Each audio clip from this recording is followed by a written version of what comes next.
All right, everybody should have two pieces of paper, a orange piece of paper, a yellow piece of paper, and then if you could turn to page 394 in your book as well. It also has kind of instructions on what we're doing if you need to look at that. So on your yellow piece of paper, or you can do it on your orange, but it'd just be easier if we all do the same thing. I want you to draw a triangle, okay? It can be, I'd like it to fill most of the paper.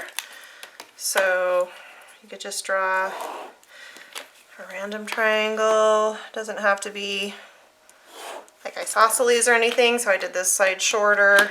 Isosceles means where all the sides are the same length. It doesn't need to be that. It could be kind of wonky like this one.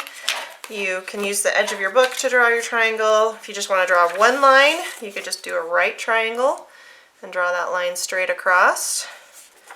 I did another one like this in the shape of a cone. So whatever you choose, draw a triangle, just make sure all the corners touch, and then I would just want you to cut it out.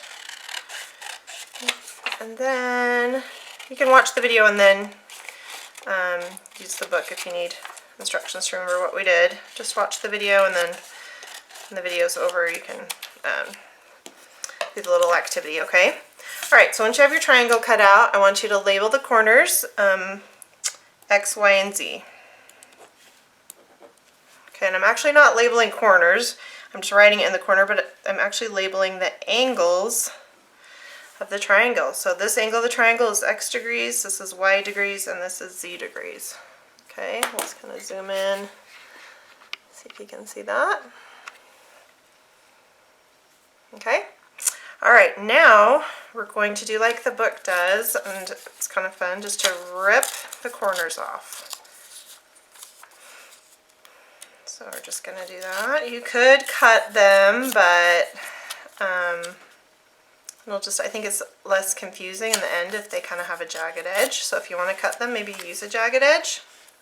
Now we're going to bring in our orange piece of paper, and we are going to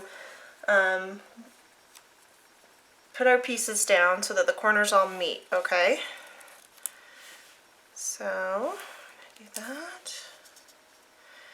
Alright, and what do we notice about that when I put all of my pieces together?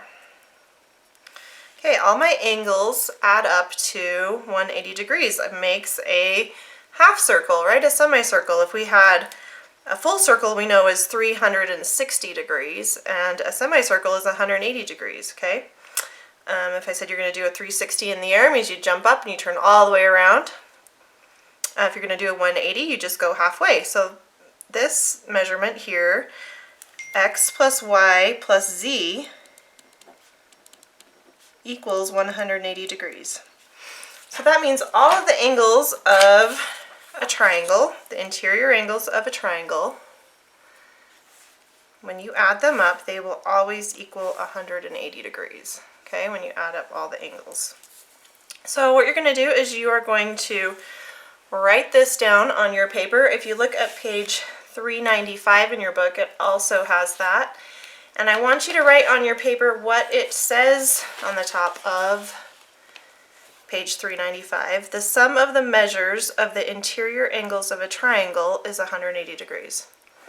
So you're going to write that. You're going to glue your little corners down. You're going to write this equation down at the bottom, just like it has here, and then at the top of your paper, I'd like you to write those words to help you remember. This is called a theorem, all right?